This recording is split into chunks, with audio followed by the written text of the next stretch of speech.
வணக்கம் நண்பர்களே, இன்னைக்கு நம்ம தல அஜித் அவர்களுடைய நடிப்பில் வெளிவர உள்ள விடாமுயற்சி திரைப்படத்தினுடைய ட்ரெய்லர் தான் பிரேக் டவுன் பண்ண போகிறோம். ஆக்சுவலாக இந்த படமே இப்போதைக்கு ரிலீஸ் ஆகி நம்ம எல்லாம் சவாடிக்கா சாங்குக்கு தியேட்டரில் வைப் பண்ண வேண்டியது. ஆனால் பல ரீசன்ஸ்னால வந்துட்டு பார்த்தோன்னா தள்ளி போயிடுச்சு. இப்போ தான் ட்ரெய்லரே வந்து பார்த்தோன்னா நமக்கு பார்க்குற அந்த பாக்கியம் கிடச்சிருக்கு. சரி பரவாயில்ல விடுங்க, ஒரு வழியாக ட்ரெய்லரை பார்த்தாச்சு. ஸோ இந்த திரைப்படத்தினுடைய ட்ரெய்லரில் எனக்கு ரொம்பவுமே இம்ப்ரெஸ் பண்ண விஷயம் என்னென்னா அந்த ஸ்டண்ட் சீன்ஸ் தான். வேறு லெவலில் அல்டிமேட்டாக அந்த ஸ்டண்ட் காட்சிகளெல்லாம் பண்ணியிருந்தாங்க. அண்ட் ஆல்சோ வந்துட்டு பார்த்தோன்னா இந்த படம் பிரேக் டவுன் அப்படிங்கிற ஒரு ஹாலிவுட் படத்தினுடைய ரீமேக் அப்படின்னு சொல்லிட்டு நம்ம சொல்லியிருந்தோம். அதுவும் இல்லாமல் அந்த பிரேக் டவுன் திரைப்படத்தில் அந்த ஃப்ளாஷ்பேக் எதுவுமே இருக்காது. ஸோ நம்ம ஹீரோக்கும் வில்லனுக்கும் என்ன பிரச்சனை அப்படிங்கிற மாதிரி ஃப்ளாஷ்பேக்லாம் இருக்காது. பட் இந்த படத்தில் ஃப்ளாஷ்பேக் இருக்கும் அப்படிங்கிற மாதிரி நம்ம சொல்லியிருந்தோம். அதே மாதிரி ஏதோ ஒரு ஃப்ளாஷ்பேக் இந்த திரைப்படத்தில் இருக்குது. நம்ம அஜித் அவர்களுக்கும் அர்ஜுன் அவர்களுக்கும் ஏதோ ஒரு கதை முன்பகை வந்து பார்த்தோன்னா இருக்குது. அது என்ன பகை அப்படிங்கிறத தான் இந்த ட்ரெய்லரில் ரிவீல் பண்ணுவாங்கன்னு நான் நினச்சேன். பட் ரிவீல் பண்ணவே இல்லை. சும்மா வந்துட்டு பார்த்தீங்கன்னா ப்ரெசன்ட் போர்ஷன்ஸ்லாம் நம்ம அஜித் அவர்களுக்கு என்ன நடக்குது, த்ரிஷாக்கு என்ன நடக்குது, அவர் எப்படி தேடி போகிறாரு, இதை மட்டும் தான் ரிவீல் பண்ணியிருக்காங்களே தவிர ஃப்ளாஷ்பேக்கில் நம்ம அஜித் அவர்களுக்கும் அர்ஜுன் அவர்களுக்கும் என்ன சண்டைங்கிறது தான் தெரியல. அது படம் பார்க்கும்போது தான் தெரியும்னு நினைக்கிறேன். அப்படி இல்லைனா மேபி ரிலீஸ் ட்ரெய்லர் அப்படின்னு சொல்லிட்டு படத்தினுடைய ரிலீஸ் டேட்டுக்கு ஒரு வாரத்துக்கு முன்னாடி ரிலீஸ் பண்ணுவாங்க. அதெல்லாம் நம்ம பார்க்கலாம்னு நினைக்கிறேன். சரி ஓகே நண்பர்களே, இந்த விடாமுயற்சி ட்ரெய்லரை இன்னைக்கு நம்ம பிரேக் டவுன் பண்ணிடலாம். நான் தான் உங்கள் thank you your honour, thank you. So ஸ்டார்டிங்கில் நம்ம அஜித் அவர்களும் த்ரிஷா அவர்களும் வந்துட்டு பார்த்தீங்கன்னா ஒரு காரில் போயிட்டு இருக்கிற மாதிரி காட்டுறாங்க. ஸோ அப்போவே வந்துட்டு அவங்கள ஒரு கும்பல் ஃபாலோ பண்ணிட்டு வர்ற மாதிரி கூட காட்டலாம். அந்த கும்பல் வந்துட்டு நம்ம ஆரவ் அந்த கேங்காக இருக்கிறதுக்கான வாய்ப்பு இருக்குது. கொஞ்சம் நேரமாகவே பிரச்சனை பண்ணிட்டு இருக்காங்க. ஸோ நம்ம அஜித் அவர்களும் வந்துட்டு ஏதோ சரக்கு அடிச்சுட்டு கலாட்டா பண்ணுறானுங்க அப்படின்னு நினச்சிட்டு அவங்கள சும்மா வந்துட்டு திட்டி விட்டு அங்கிருந்து கிளம்பிடுறாரு. அண்ட் ஆல்சோ ஒரு கட்டத்தில் அந்த கார் பிரேக் டவுன் ஆகுது. அதனால் நம்ம த்ரிஷா அவர்களை வந்துட்டு பார்த்தீங்கன்னா வேற ஒரு வண்டியில் அனுப்பிடலான்னு சொல்லிட்டு ஸோ நம்ம த்ரிஷாவே வந்து பார்த்தீங்கன்னா வழியில் வர ஒரு ட்ரக்கை மறைச்சி என்னை ஏற்றிக்கோங்க அப்படின்னு சொல்லிட்டு கேட்க அந்த ட்ரக்கில் இருக்கிறது தான் நம்ம அர்ஜுன் அவர்களாக இருக்கிறதுக்கு வாய்ப்பு இருக்குது. ஏன்னா பிரேக் டவுன் படத்தில் ஒரு ட்ரக் டிரைவர் தான் வில்லனாக இருப்பார். ஸோ இந்த படத்தில் நம்ம அர்ஜுன் அவர்கள் தான் அந்த ட்ரக் டிரைவராக இருப்பார் அப்படிங்கிற மாதிரி கிளியராகவே தெரியுது. My husband Rakshit. ஸோ அப்போ தான் நம்ம அஜித் அவர்களுடைய வண்டி ரெடி ஆகிடுது. உடனே வந்துட்டு வேகமாக போயிட்டு அந்த ட்ரக்கை சேஸ் பண்ணி பிடிச்சி நம்ம அர்ஜுன் அவர்கள்கிட்ட கேட்குறாரு, என் ஒய்ஃப் எங்கே அப்படின்னு சொல்லிட்டு கேட்குறப்போ இதுக்கு முன்னாடி நான் உன்னை பார்த்ததே இல்லைப்பா அப்படிங்கிற மாதிரி சொல்லிடுறாரு நம்ம அர்ஜுன் அவர்கள். What is your problem? So அப்போ தான் வந்துட்டு நம்ம அஜித் அவர்களுக்கு புரியுது நம்ம தப்பு பண்ணிட்டோம், நம்ம ஒய்ஃபை யாரோ கிட்னாப் பண்ணிட்டாங்க அப்படின்னு சொல்லிட்டு புரிய வருது. அண்ட் ஆல்சோ ஆல்ரெடி கலாட்டா பண்ணுறது நம்ம ஆரவ் கேங் அவங்க மேலேயுமே ஒரு டவுட் இருக்குது நம்ம அஜித் அவர்களுக்கு. ஸோ இப்போ தான் வந்துட்டு பார்த்தீங்கன்னா தன்னுடைய ஒய்ஃப் தனக்கு எவ்வளோ முக்கியம் அப்படின்னு சொல்லிட்டு காட்டுறதுக்காக ஃப்ளாஷ்பேக்குள்ளே போகிற மாதிரி காட்டலாம். ஸோ நம்ம அஜித் அவர்கள் நம்ம த்ரிஷா அவர்கள் கூட ஃப்ளாஷ்பேக்கில் எப்படி பார்த்தாரு, எப்படி லவ் பண்ணாரு, இதெல்லாம் வந்துட்டு பார்த்தீங்கன்னா இந்த இடத்துல வர்றதுக்கான வாய்ப்பு இருக்குது. ஸோ ஒரு ஃபங்க்ஷனில் வந்து பார்த்தீங்கன்னா அவங்க ரெண்டு பேருக்கு ஒரு ஃபர்ஸ்ட் மீட்டிங் நடக்கிற மாதிரி காட்டுறாங்க. அது வேற ஒரு ஃபங்க்ஷனா இல்லை அவங்க ரெண்டு பேருக்கு தான் என்கேஜ்மெண்ட் நடக்க போகுது அப்படின்னு சொல்லிட்டு தெரியல. அவன் என்னை பார்க்கும்போது அந்த மொமெண்ட், அந்த இமேஜ் அவளுக்கு ஆயுசுக்கும் மறக்கக்கூடாது. இதோ நம்ம த்ரிஷா மேம் சொன்ன அந்த இமேஜ் இதுதான். ஸோ அவருக்கு ஆயுசுக்கும் மறக்குதோ இல்லையோ, எனக்கு ஆயுசுக்கும் மறக்காதுன்னு தான் நினைக்கிறேன். அவ்வளோ அழகாக இருக்காங்க நம்ம த்ரிஷா அவர்கள். பட் அந்த இடத்துல தான் வந்துட்டு பார்த்தீங்கன்னா இந்த சவாடிக்கா சாங் வரும்னு சொல்லிட்டு கிளியராக தெரியுது. அண்ட் ஆல்சோ அந்த ஃப்ளாஷ்பேக்லேயுமே வந்துட்டு அவங்க சேர்றாங்களா சேர மாட்டாங்களா அப்படிங்கிற மோடில் தான் வந்துட்டு அந்த படம் போகும்னு நினைக்கிறேன். ஸோ ஃபைனலாக அந்த ப்ராப்ளம் ஏதோ ஒரு ப்ராப்ளம் அவங்களுக்குள்ள இருக்குது. அதை தாண்டி எப்படி அவங்க ரெண்டு பேரும் கல்யாணம் பண்ணிக்கிறாங்க அப்படிங்கிற மாதிரி ஃப்ளாஷ்பேக் இருக்கலாம். I'm so lost. ஸோ இப்படிப்பட்ட ஒரு லவ்வபிள் ஒய்ஃப் வந்துட்டு பார்த்தோன்னா இப்போ மிஸ் ஆகிட்டாங்களே அப்படிங்கிற ஒரு கவலையோட நம்ம அஜித் அவர்கள் வந்துட்டு தேடிட்டு இருக்காங்க. அண்ட் ஆல்சோ அந்த ஃப்ளாஷ்பேக் சீன்ஸ்லேயே வந்துட்டு நம்ம அர்ஜுன் அவர்களுக்கும் நம்ம அஜித் அவர்களுக்கும் என்ன ப்ராப்ளம் அப்படிங்கிறத காட்டுற மாதிரியுமே இருக்கலாம். ஆனால் நம்ம அர்ஜுன் அவர்கள் வந்துட்டு பார்த்தீங்கன்னா ஒரு சீனில் ஜெயிலில் இருக்கிற மாதிரி காட்டுவாங்க.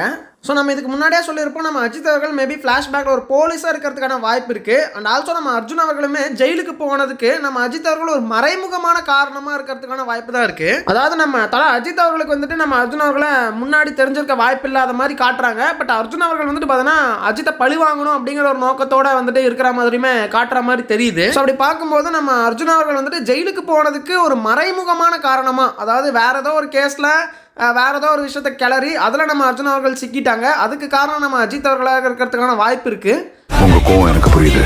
அண்ட் ஆல்சோ நம்ம அர்ஜுன் அவர்களுடைய ஒய்ஃப் கேரக்டரில் ஒருத்தங்க நடிச்சிருக்காங்க. அவங்களுமே இந்த திரைப்படத்தில் ஒரு முக்கியமான ரோல் பண்ணுறாங்க அப்படின்னு சொல்லிட்டு நினைக்கிறேன். மேபி ஃப்ளாஷ்பேக்கை இவங்களால கூட ஒரு கிளாஷ் உருவாகிற காரணமாக கூட இருக்கலாங்க. அந்த மாதிரி பொம்பளைங்க வாழவே கூடாது. ஸோ அப்போ தான் வந்துட்டு ஒய்ஃபை காணும்னு சொல்லிட்டு நம்ம ஏகே வந்து சரி போலீஸ்கிட்ட போயிடலாம் அப்படின்னு சொல்லிட்டு போலீஸ்கிட்ட போகிறாப்புல. ஆனால் அங்கேயும் வந்துட்டு அந்த போலீஸுமே எந்த ஒரு பெரிய சப்போர்ட்டுமே நம்ம ஏகேக்கு பண்ணுற மாதிரி தெரியல.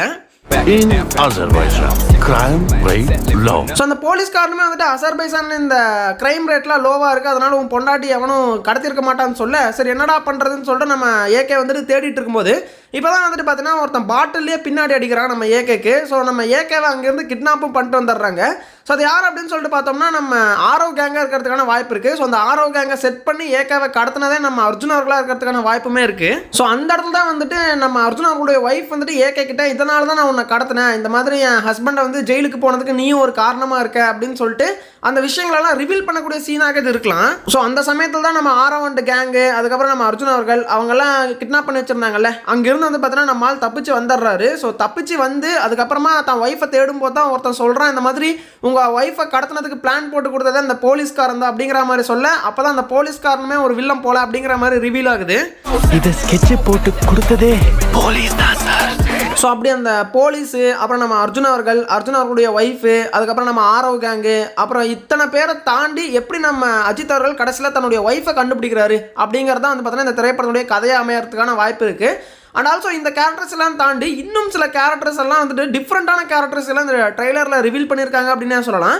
ஸோ அந்த கேரக்டர்ஸ் எல்லாம் எப்படி இந்த திரைப்படத்தோட லிங்க் பண்ணி அழகாக ஸ்க்ரீன் பிளேவை கொண்டு போகிறாங்க அப்படின்னு சொல்லிட்டு தெரியல. பட் ஒரு த்ரில்லரான ஒரு திரைப்படமாகத்தான் இந்த விடாமுயற்சி திரைப்படம் இருக்கும் அப்படிங்கிறதுல எந்த ஒரு சந்தேகமுமே இல்லைங்க. அப்புறம் இந்த ஒரு நபர் இவரை வந்துட்டு அஜித் அப்படின்னு சொல்லிட்டு நிறைய பேர் சொல்லிட்டு இருக்காங்க. பட் நான் என்னால் வந்து பார்த்தீங்கன்னா இவர் அஜித் அப்படின்னு சொல்லிட்டு ஏற்றுக்கவே முடியல. பார்க்குறதுக்கு லைட்டாக நம்ம தலை லுக் இருக்குது, பட் இவர் தான் அஜித் அப்படின்னு சொல்லிட்டு சொல்லிட முடியாது. ஏன்னா இந்த ஷாட்டுக்கு முன்னாடி ஷாட்டில் நம்ம அஜித் அவர்கள் வந்துட்டு பார்த்தீங்கன்னா ஒரு காஃபி ஷாப்புடைய டோரை வந்துட்டு ஓப்பன் பண்ணுவார். ஆக்சுவலாக அந்த காஃபி ஷாப்புக்குள்ளே தான் வந்துட்டு இந்த நபர் இருக்கார்.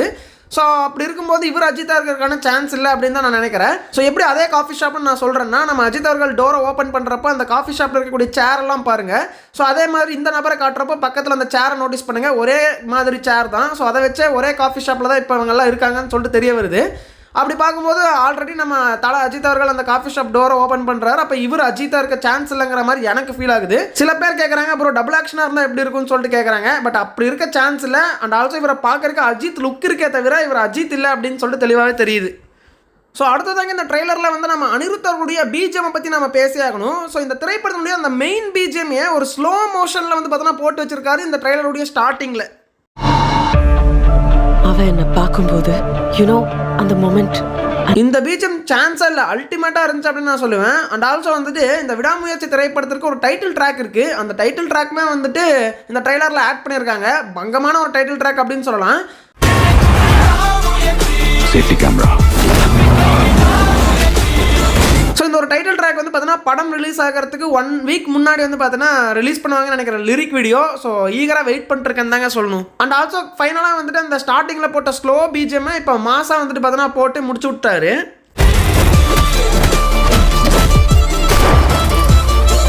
ஸோ இந்த ஒரு ட்ரெய்லரில் நம்ம அனிருத் அவர்களுடைய பீஜம் வந்துட்டு வேற மாதிரி இருந்துச்சு. அண்ட் ஆல்சோ நம்ம தலை அஜித் அவர்களுக்கான ஒரு பீஜமாக இல்லாமல் அந்த படத்தில் வரக்கூடிய அந்த கேரக்டருக்கான ஒரு பீஜமாக இருந்துச்சு. அந்த கேரக்டரை எலவேட் பண்ணுற மாதிரியான ஒரு பீஜமாக இருந்ததே ரொம்ப சூப்பரான ஒரு விஷயம் அப்படின்னே சொல்லலாம். சரி, ஓகே நண்பர்களே. ஸோ யாரெல்லாம் இந்த விடாமுயற்சி திரைப்படத்தினுடைய ட்ரெய்லரை பார்த்துட்டீங்க, யாரெல்லாம் இந்த படத்துக்கு ரொம்ப ஈகராக வெயிட் பண்ணிருக்கீங்கன்னு சொல்லிட்டு மறக்காமல் கமெண்ட்டில் சொல்லுங்கள். உங்களை நான் அடுத்த வீடியோவில் சந்திக்கிறேன்.